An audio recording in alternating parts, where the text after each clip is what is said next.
Francesca Evans from LymeOnline, bringing you the latest news, sport, weather and what's on this weekend in Lyme Regis. Volunteers from the Lyme Regis area have returned safely after driving to Ukraine to deliver supplies and assist refugees out of the country. A convoy of vehicles was recently led by local landlord Tom Littledyke, who had already carried out one solo trip to the Ukraine before inspiring more volunteers to join him for a second journey. Having now safely returned, Tom reported on a successful journey in which they dropped off non-lethal military equipment, medical supplies, 2 out-of-use ambulances and 2 4x4s. Having only just returned, 2 of the volunteers have now set off for Romania to organise and set up an orphanage for Ukrainian children. More than £23,000 raised through Tom's online fundraising page will be used to help this cause, with the landlord now planning to sell special beer and vodka in his 2 pubs to continue to raise money long term, which will help fund a safe house, with all profits going towards humanitarian efforts in Ukraine. Meanwhile, the Lyme Regis community has thrown itself into fundraising events to support those in Ukraine. A bingo night for Save the Children and a bake sale organised by the 1st Lyme Valley Scouts both raised more than £1,000, and a special dance class led by Fit Steps instructor Sarah Causley raised a further £350 for the British Red Cross. Sarah and her husband Neville now plan to host one of their virtual quiz nights made popular during the national lockdowns via Facebook on Monday, April 4th.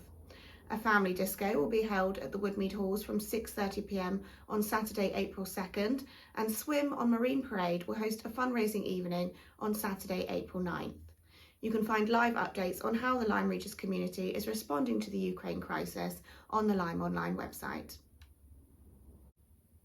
River monitoring groups in Lyme Regis and Charmouth have raised complaints that a sewage dump by Wessex Water has contaminated local rivers and the sea. A raw sewage discharge was reported last Wednesday across the local area, including in Charmouth, Seatown and West Bay, with sewage seen floating in the sea at Lyme Regis, where the water quality is not monitored outside what is considered to be the main bathing season. After concerns were raised about potential pollution of the River Lyme and sea last year, volunteers in Lyme Regis have been regularly testing the water quality and have described the latest discharge as absolutely shocking. Sewer overflows were used when the network, much of it built in Victorian times, cannot cope due to excess rainwater running off the streets. To prevent raw sewage flooding up through drains and into streets, homes and gardens, the sewage is instead dumped into rivers and the sea.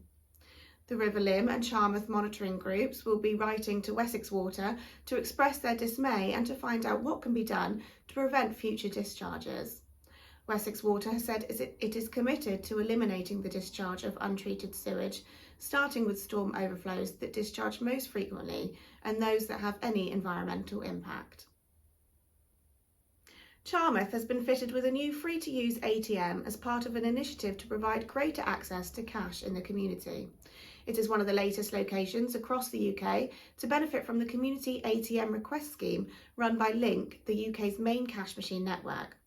Following the recent closure of the local post office, which provided free cash withdrawals, the only alternatives in Charmouth were a pay-to-use ATM or the temporary post office, which only opens once a week at the village library. Now residents and visitors can make free cash withdrawals at the new ATM sited at Charmouth stores in the street. The annual town meeting of Lyme Regis electors will be held on Friday, April 8th from 7 p.m. in the Woodmead Halls. Lyme Regis residents are welcome to attend the meeting and raise local issues with town councillors. The Mayor of Lyme Regis, Councillor Brian Larkham, will be presenting the Town Council's corporate plan for the next 5 years, and there will also be a report from Dorset Police. The full agenda is now available to view on the Town Council website.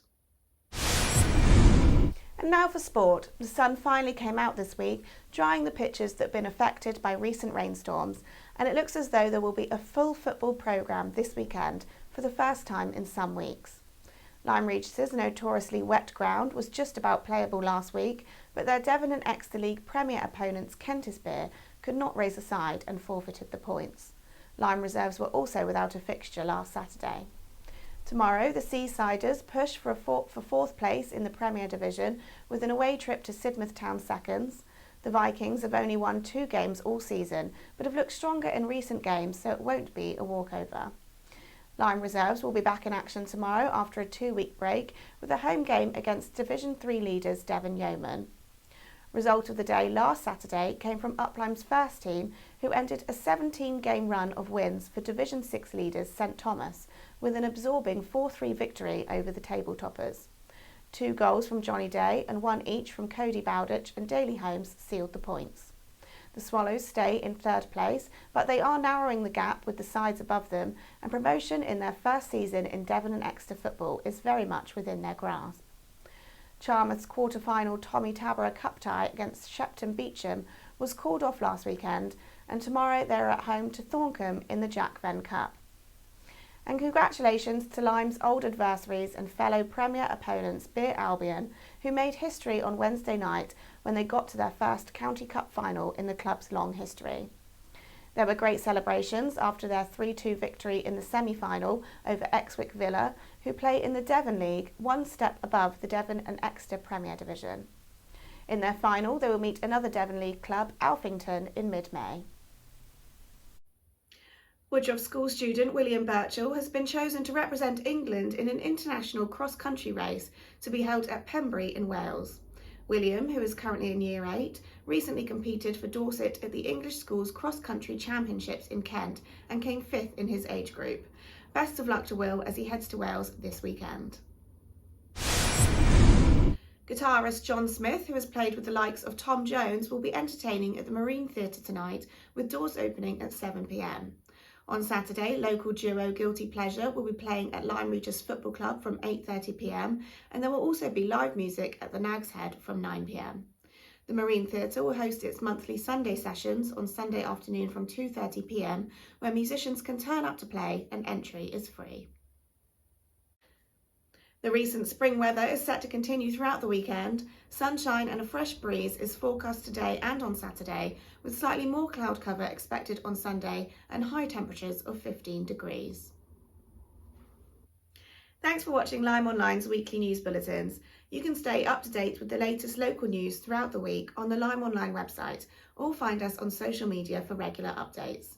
In the meantime, enjoy the weather and have a great weekend.